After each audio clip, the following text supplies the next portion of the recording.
ఎన్నికల్లో వైసీపీ గెలిపే లక్ష్యంగా పనిచేయాలని పేదల ప్రభుత్వాన్ని తిరిగి అధికారంలోకి తెచ్చుకోవాలని పిలుపునిచ్చారు మంత్రి ధర్మాన ప్రసాదరావు. గత ఎన్నికలకు ముందు ఇచ్చిన ప్రతి హామీని సీఎం జగన్ అమలు చేశారన్నారు. 2014 ఎన్నికలకు ముందు ఇచ్చిన ఏ ఒక్క హామీని అధికారంలోకి వచ్చాక చంద్రబాబు అమలు చేయలేదని ఆరోపించారు. టీడీపీని ప్రజలు ఆదరించే పరిస్థితి లేదని, అందుకే బీజేపీ జనసేనతో పొత్తు పెట్టుకుని ప్రజల ముందుకు వస్తున్నారని ఎద్దేవా చేశారు.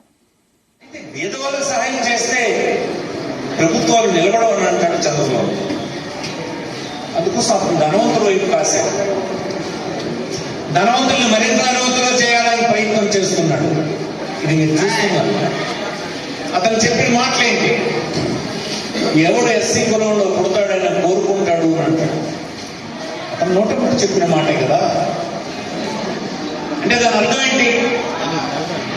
ఎస్సీల పట్ల ఉండేటువంటి అతని మనసులో ఉన్నటువంటి భావన బయటకు వచ్చింది కదా.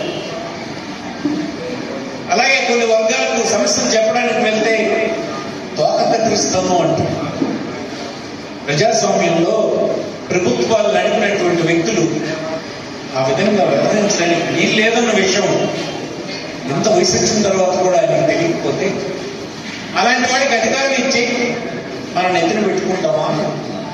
ఈవేళ మీ అందరి సహకారం వల్ల, మీలాంటి వర్గాల సహకారం వల్ల ఈ రాష్ట్రంలో వైఎస్ఆర్ కాంగ్రెస్ పార్టీ తిరుగులేని శక్తిగా ఎదిగిందని సందర్భంగా.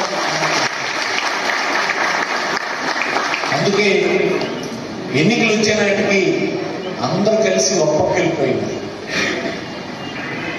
అందరూ ఒకటైపోతే, రాజకీయ పార్టీలు ఒకటైపోతే గెలుస్తారా అడుగుతున్నాం. ప్రజలు ఇంకో వైపు ఉన్నారని మీకు ఈ సందర్భంగా మనం చేస్తాం. మీ వార్డే చూసుకోండి. మీ అందరి కలయిక తర్వాత మీ వార్డులో ఎనికితే టీడీపీ ఓటు దొరక